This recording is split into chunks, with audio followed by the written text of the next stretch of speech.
Welcome to Talking Heads on USA Global TV, starring the one and only wonderful Dr. Jacalyn. It's a prestigious place where world-class influencers and experts meet, and where you'll find the most trusted advisors and coaches for all things in life and business. Visit usaglobaltv.com to sign up for our newsletter, get the value you need, and be first in line to learn about events and giveaways and other valuable content. Connect with us. Email Dr. Jacalyn at usaglobaltv.com to talk about how you can become part of USA Global TV. That's USA Global TV, where the doctor is always in. Hello, everyone, and welcome to USA Global TV and Radio. I'm Dr. Jacalyn Kerbeck. I'm the president, founder, and chief listening officer here at our network. Our show today is The Power of Etiquette and Manners, and my co-host, Mr. Philip Sykes, has the day off. Today, we are welcoming back a wonderful guest who's returning, joining us from Paris. We're going to be talking about style, wardrobe management, everything that we need to know, especially as the seasons change, depending on where you are in the world. Let's welcome personal stylist, Elsa Boutaric. Hello. Hi, hello, how are you? Thank you so much for having me again on your show. It's always a pleasure. Thank you so much. It's always wonderful to see you. You always bring such relevant and important information to us. And one thing that we have in common, unless you're living somewhere in a nudist colony, for example, is that we're wearing clothes, right? Is that we're showing up with our own personal style. And you really help people in so many ways. We were just talking backstage about how you help people from the inside out. Tell us more about that, Elsa. Well, really, style is not just about the clothes, the fabric, or the trend, or the silhouette, which obviously are very important. But when it comes to really express yourself, find your voice, and find your personal brand and your signature style, you really need to dig into who you really are from the inside. And the reason for that is at each stage of your life, you do change, your character evolve. That's what life is about. And so the way you want to express yourself varies. You might, just giving you an example, one of my clients was going through a divorce before she took this online program with me, this 8 weeks program, online program that I have launched. And she was feeling very unsure of herself, not confident anymore. She didn't love the way she looked anymore. And so before going into, okay, that's how you should be styled, we went into understand what was stopping her, first of all, to not feeling confidence about herself. And we walked through that. And then we walked through who she was now, what was her inner voice right now at this stage of her life, and how she wanted to express herself. And also analyzing a life, this wheel of life that I call, where how good is a relationship area, how good is a self-care area, how good is the way she think about herself, all those areas that are very important so that you can improve the thing and really type into that and first of all feel better about yourself.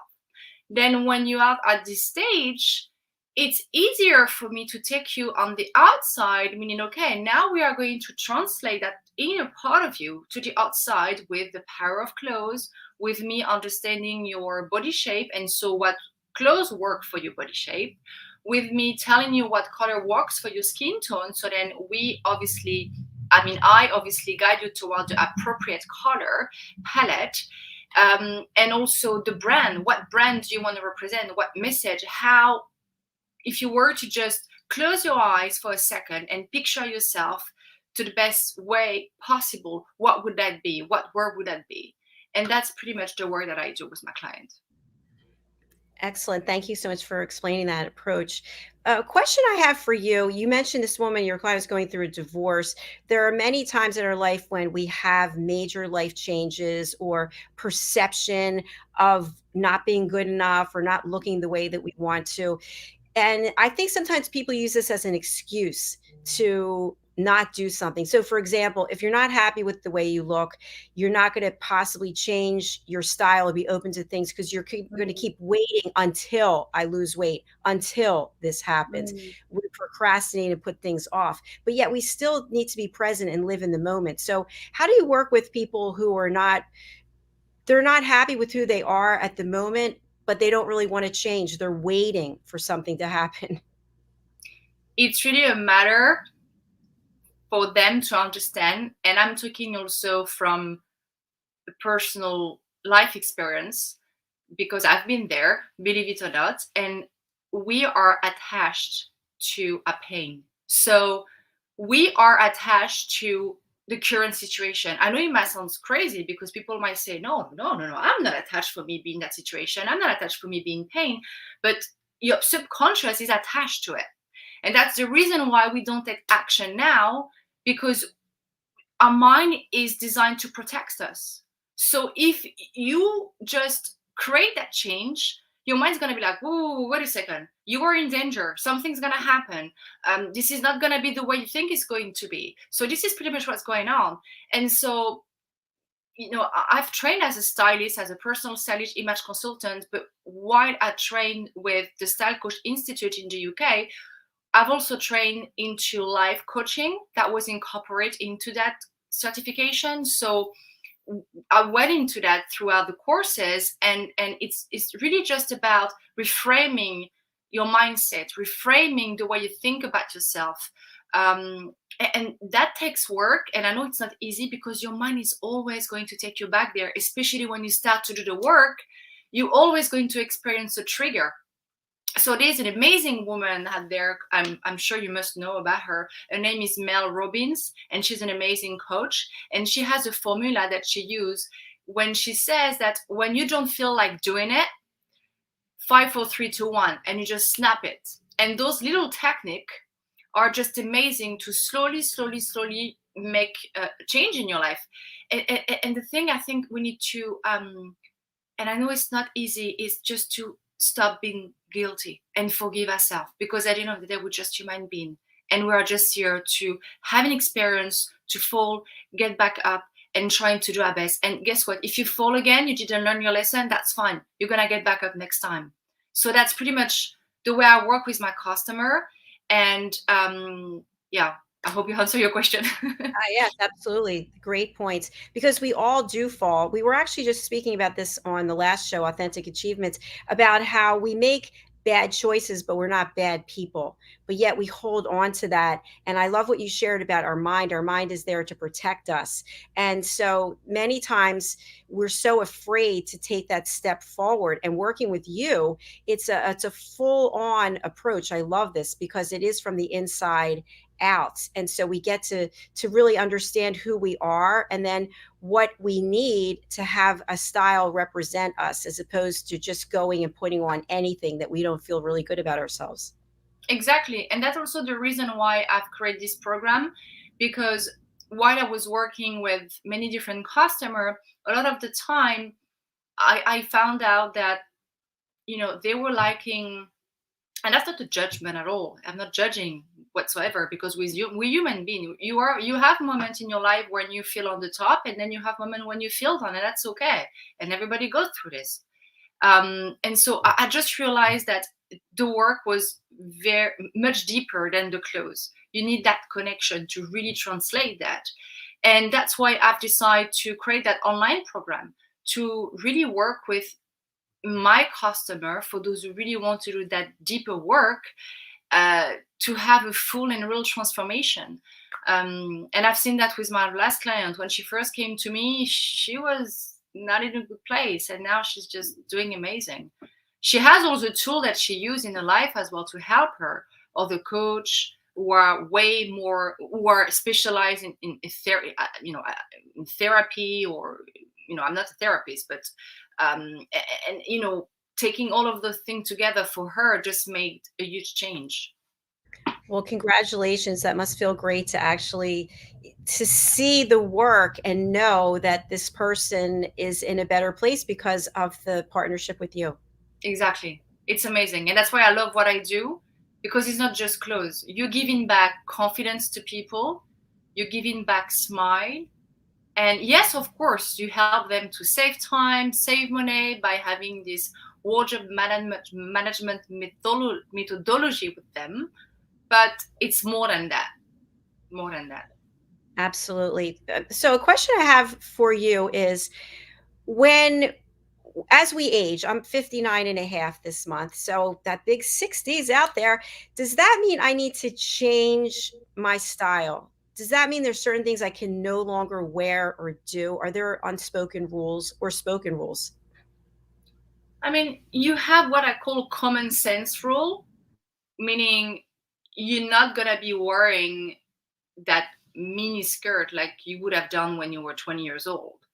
But when it comes to style, there is no, I can't tell you, oh, you reach 60, so there is no way you can be wearing this. No, it depends on so many different factors. The way you look at 60 might be differ from another woman, first of all. And the way you keep yourself in shape, all the things are very different. Where do you live? What job do you do? What is your personality? So obviously you will not dress up too girly for sure. You still want to have that woman look, but there is no rule. It's very personal, and really depends on so many different factors. Thank you. I appreciate that. Woo! Okay, I can relax now. So, we were talking a little bit backstage about managing our wardrobe. I shared with you that I have closets full of winter clothes, and fortunately, I'm not in a cold climate anymore. And I was thinking, oh, I should get rid of everything. How do we manage our wardrobe as the seasons change? Well, first of all, I'm going through this right now. So, and also with my client, there's always 2 wardrobe decluttering per year. One at the end of the summer when we're about to enter fall, and the other when we're about to enter spring.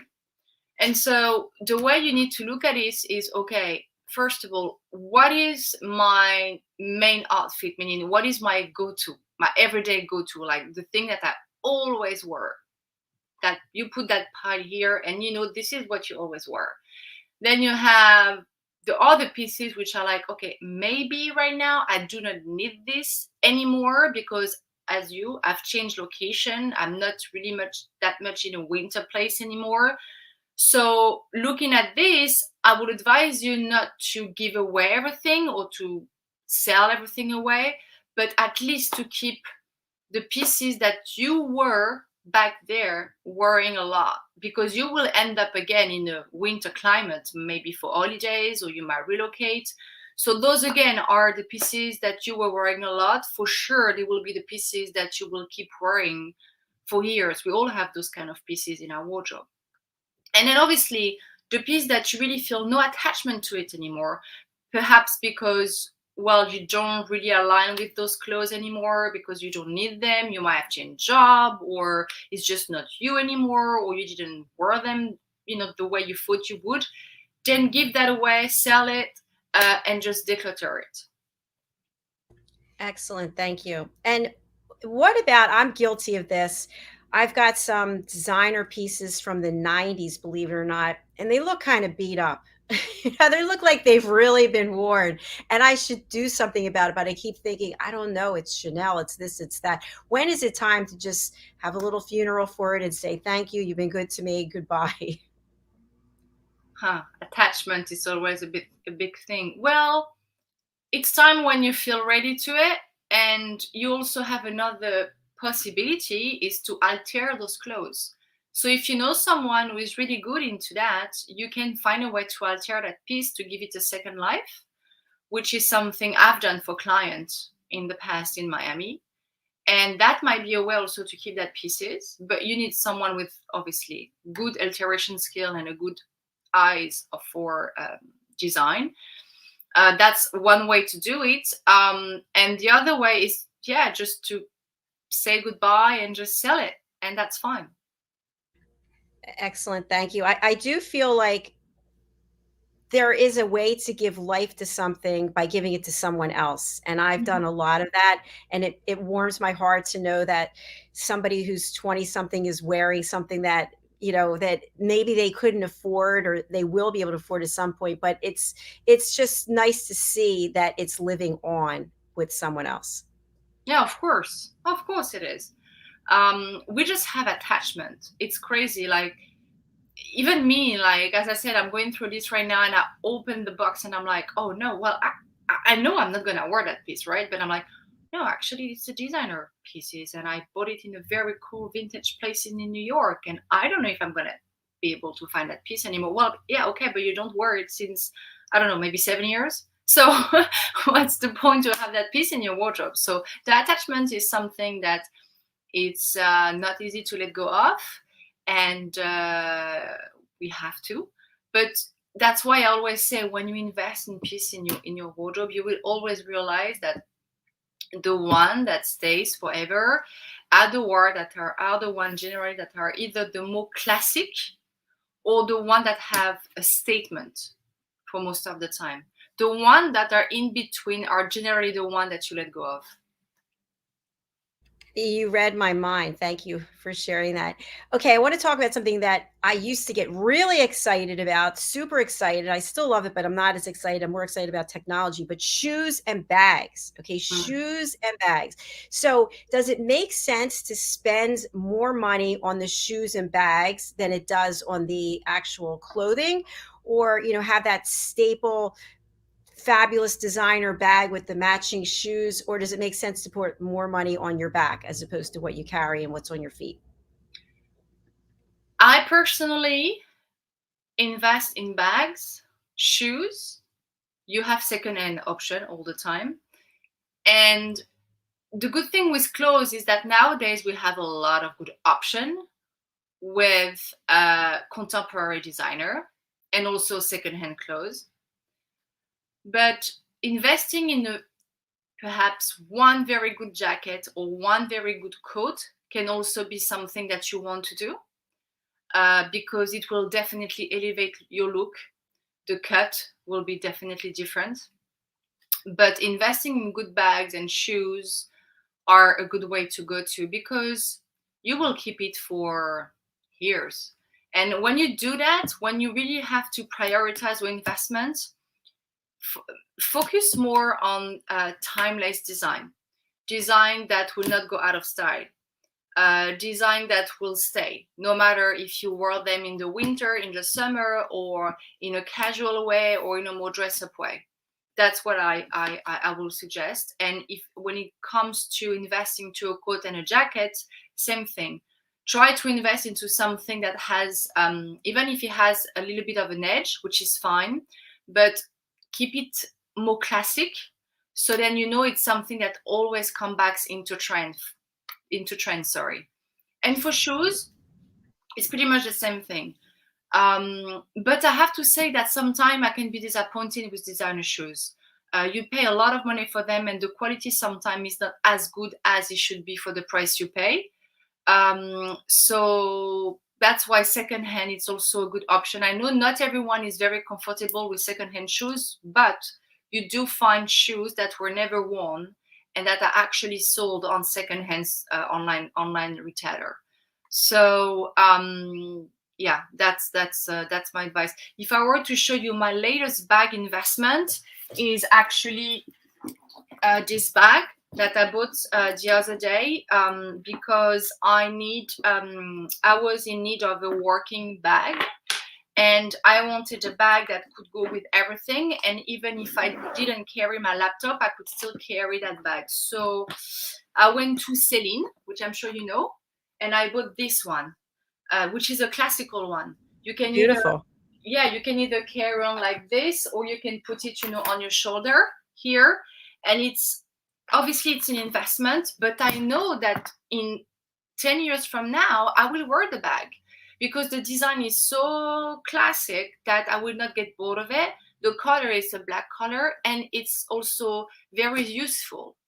So your cost per wear, like I bought it last week and I've been already wearing it every single day. So that's the thing. How long I'm going to be wearing that bag? The leather is good. It's an investment, but I know the reason why I'm doing it. And obviously, as a stylist, I also have to invest in in my style, but I'm also cautious of my budget. So I do prioritize. So that's my advice when you have to prioritize. Yeah, that's a beautiful bag, and definitely a classic. And I think something else that's important is I have shoes from the 90s, believe it or not, Manolo Blahnik, but I take care of them. They're stuffed, they're boxed, they're bagged, and they're in a box. And the same thing with the bag. I see people just throwing their bags around, thinking, "Oh my gosh!" When you spend money for a quality piece, you have to take care of it as well. You do, but that's a mentality. Some Yeah. people just are just whatever. But I really take care of my clothes. Yeah, I agree with you. I agree. I just as an aside, I moved 2 years ago and I had some boxes in the garage here that I never emptied. And over the weekend, I was going through one of them and there was this beautiful black Prada briefcase. And I Mhm. don't know what happened, Elsa, but it had mold all over it from being, I've never Oh, seen any. I had to throw it away. It was heartbreaking. I thought, can I put it in the washing machine? You know, the product's made out of that, I don't know, that anyway, not a paid spokesperson, but it served me well for the time that I had it, and I didn't take care of it. I left it in that box. I didn't remember it was there. So, something else when it comes to looking at a person from the inside out. Many times we're not happy with our skin or our face or our appearance, and we want to have some work done. For example, do you mhm. include in your coaching and your style work with your clients anything about injectables, Botox, lasering, any of these things that might make people feel better?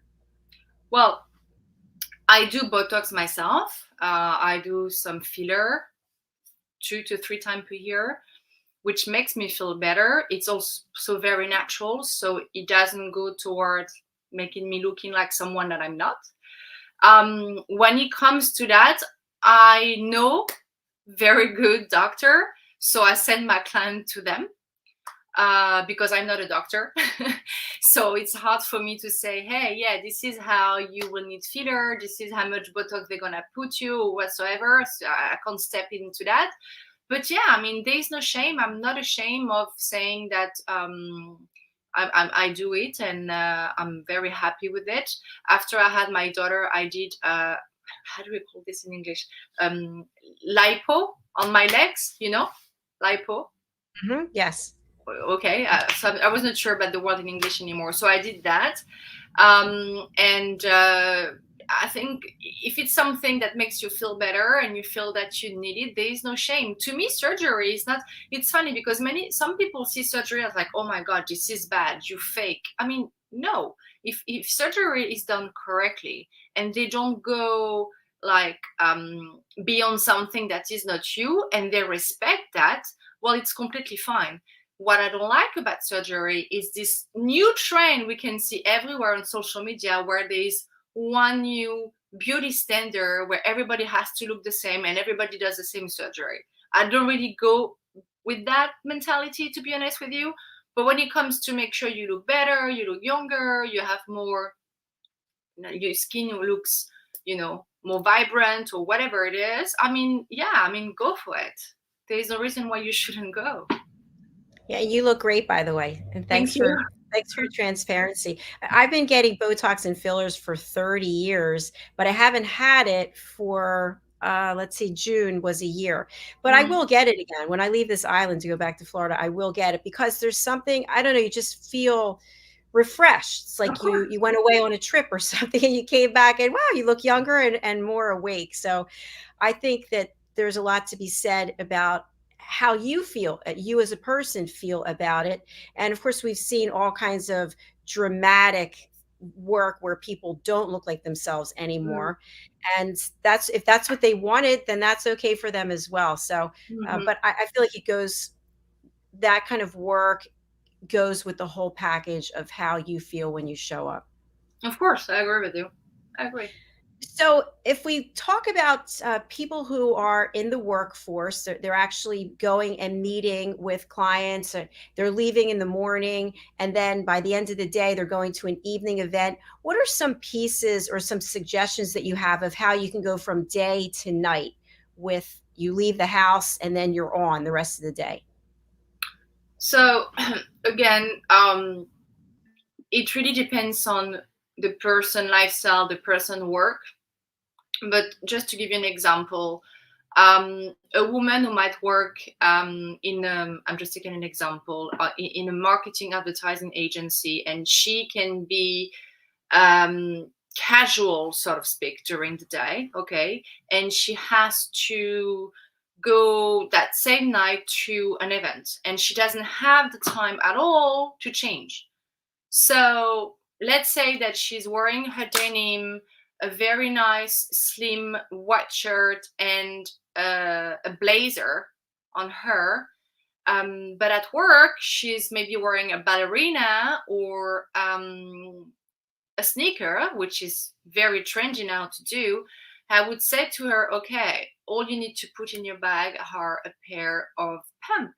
Because if you change that look, in a minute, with a pair of pump and a little bit of makeup touch, maybe a chain in accessories, you completely change the look and you are dressed up to go for your cocktail party. Now, if you really need to go to a specific event, such as when you need to wear gown or specific dresses, that's something else where you will need to go home and change. But when I work with my clients, that's why lifestyle is so important, because they need outfits that are versatile, that even if they want to keep the same outfit, they can keep it from day to night. So that's why it's so important to really prioritize and allocate 80% of your spending budget in your wardrobe toward your current need. And then the other 20 can be on accessories that you like, your little fashion crush, because we want to make sure that you use the best of it. So that's pretty much the way I look into it. I can't tell you exactly right now, this is the way you need to be dressed, because as I said, depending on your work, it will change. So each situation is different. But the fact that I focus on versatile outfits and outfit that can be changed very quickly, it's very important. Excellent. Thank you. Tell us about this 8-week course. What can we expect as the course progresses week after week? Okay. So the way I take my customer on this journey is, as I said earlier, it's first of all getting to get to know you. That's the first step. So who are you? What is going on right now in your life? What doesn't work?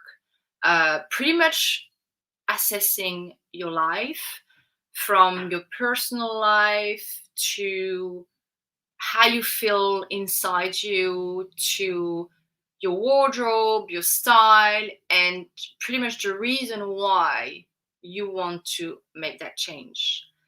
Then from that assessment, I help you to reframe what doesn't work. So for instance, if I know that your main issue is, okay, well, I don't believe in myself because I don't like the way I look, it's pretty much helping you to get on the other side. So by having reframing exercise, that could be some sentence that I create for you, where during a 7-day, I create a 7-day confidence plan. And during those 7 days, you will train yourself to reframe that in your mind. So that could be in front of the mirror. It could be you posting notes in your room. But most of the time, I think the mirror is the best, because you really see yourself. And obviously assessing everything that doesn't work. When we get there, we're like, okay, this is what doesn't work. This is how we can improve it. And from that is, how do I take you on the other side? So now it's understanding what do you want to represent? What is your brand? How do you want to be seen, right? So also here I work with keyword with my clients.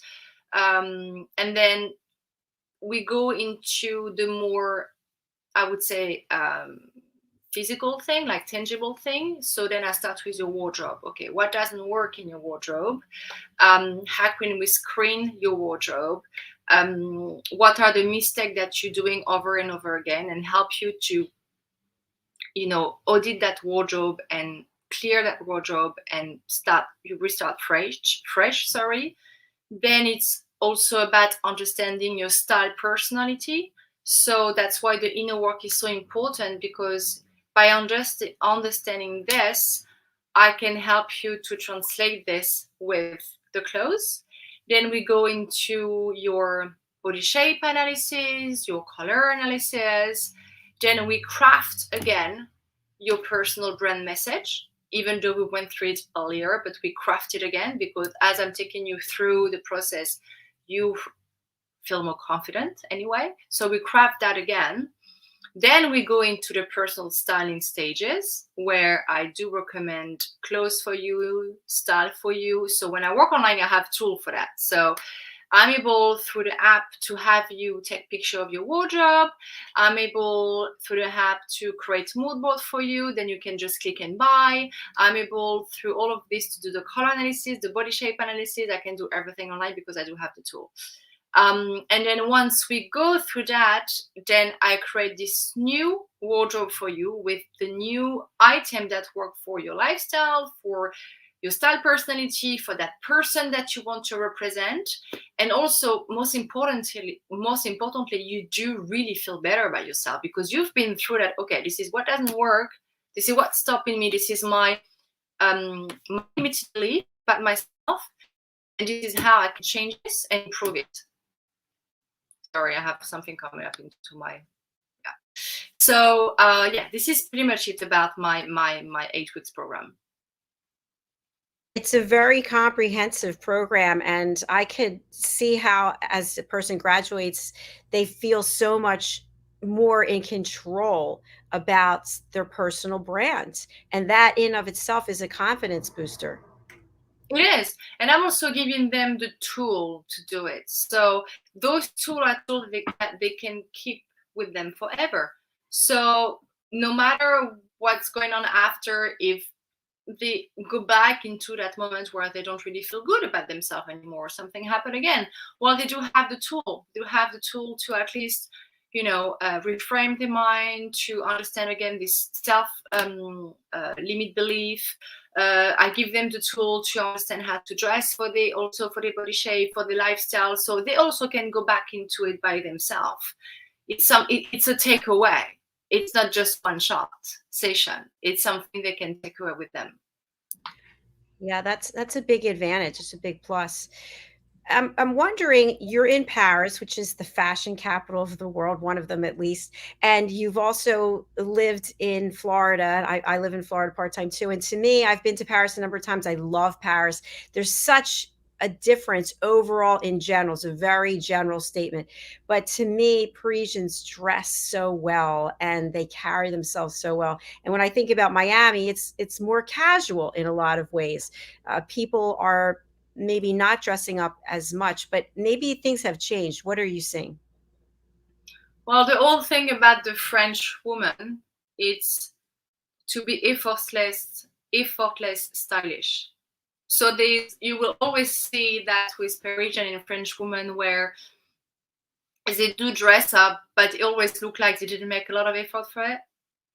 It's just another approach to it. It's in Florida, I think people actually, I mean, maybe not on South Beach, but when you go downtown now, or when you go out at night, I would say people, especially women, do spend more time on getting dressed up. You can see that there are more effort, whereas the French woman, even if she did, she will always happen to be looking like it's flawless. There's always this natural thing about the Parisian and the French girl. That's always been like that about the style. I would say that in general, yeah, in France, we do pay attention to the way we dress, but it's kind of part of the way we've grown up, the culture, so to speak, the heritage, I would say. But I do think that people do not dress up the way they used to. When I look back into the 80s or the 90s, I think people were more creative with the way they were expressing themselves than now. That's a little bit unfortunate for me. But Yeah, no, definitely. In Paris, you have a lot of sense of style, and it's definitely a big place for inspiration. Thank you so much for sharing that. And just one of the final questions I have for you is, do you have to be rich to have a style? No, you don't.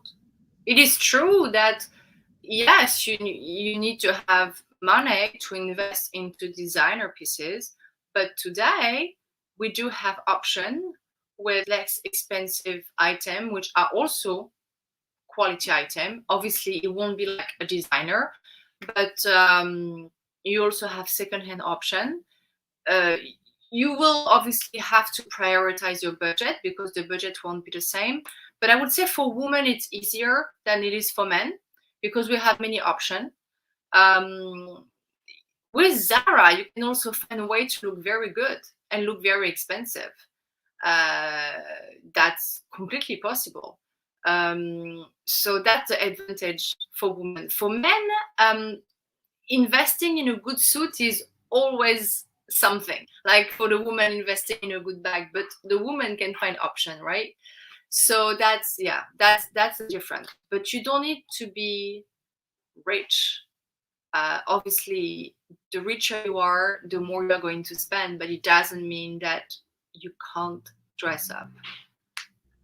Thank you so much. Something I want to share, secondhand options, if you haven't explored this, it's a way to go. It's something to consider. Just a quick example, I went into this secondhand store and a woman had literally, a customer had just come in. Her mom passed away and she brought a number of her bags to sell. They were brand new, Valentino, Fendi. They had the price tag still in the bag. And I picked them up for $60 each, $70. It was amazing. So you never know why someone is bringing their items to a secondhand store, but you can find amazing finds that are for a fraction of the cost. And most places, at least the ones that I've gone to, they have certain standards about what they'll accept in terms of the quality and the condition of the article. Yeah. No, secondhand is definitely, I know in America, the real, it's great. The real is great for secondhand shoes, even designer secondhand. They do have good option there. Absolutely. And I'm wondering, I know you shared this before, but for people who are near where you live, you can actually go into stores with them and have that shopping experience. Tell us about that. Yes. Well, yeah, I do. I actually do work with clients in Paris on 101. I also travel to London when I have clients who booked me, or different places. But it's a different experience. Obviously, when you're with someone 101, it's 101 is 101. And in Paris, I tend to take my client to Le Bon Marché, Galerie Lafayette, or Le Printemps.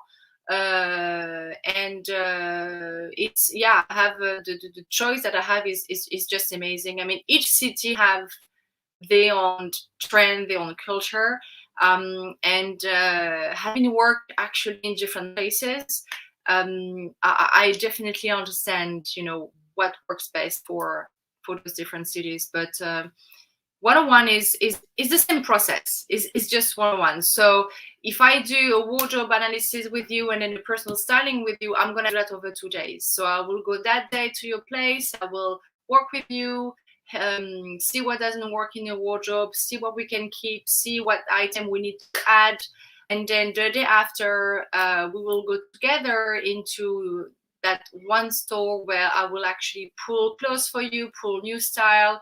As I've seen your wardrobe before, I'm actually adding key item to complement what you have already and also inject new things. Very exciting. And Elsa, as we've come to the end of our show, can you please let people know, how do they sign up for your 8-week makeover online program? Well, you have to wait to sign up either through the British School of Excellence or throughout my website. Could you give that contact information for people listening on the radio or as a podcast? Sure. So www.elsabstyling.com, And the British School of Excellence, if I'm not wrong, www.thebritishschoolofexcellence.com. Absolutely. Thank you so much for being such a wonderful guest. And again, I love the dress that you're wearing. You look fabulous. And I wish you continued success. And please do come back and see us. Yes, thank you so much for having me. Thank you so much. Thank you. Bye for now. Bye. Bye-bye. Bye-bye. Thank you to each and every one of you, whether you're watching or listening. We're just happy to have you here. Our next show is coming up. It's Talking Heads, and joining us from Vienna is Christine Amy Artner, and she's going to share with us her expertise as a filmmaker. So please do stay tuned for that. I will be giving my Talking Heads presentation later today at 3 p.m. Eastern Time, which is 8 p.m.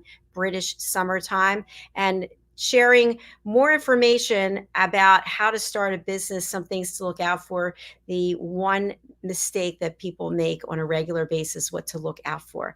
So do join us for that. If you'd like to be on one of our teams here, we've got co-hosts, hosts, elevated listeners, panelists. Please do go over to our website, usaglobaltv.com, contact us, and let us know what it is you're interested in.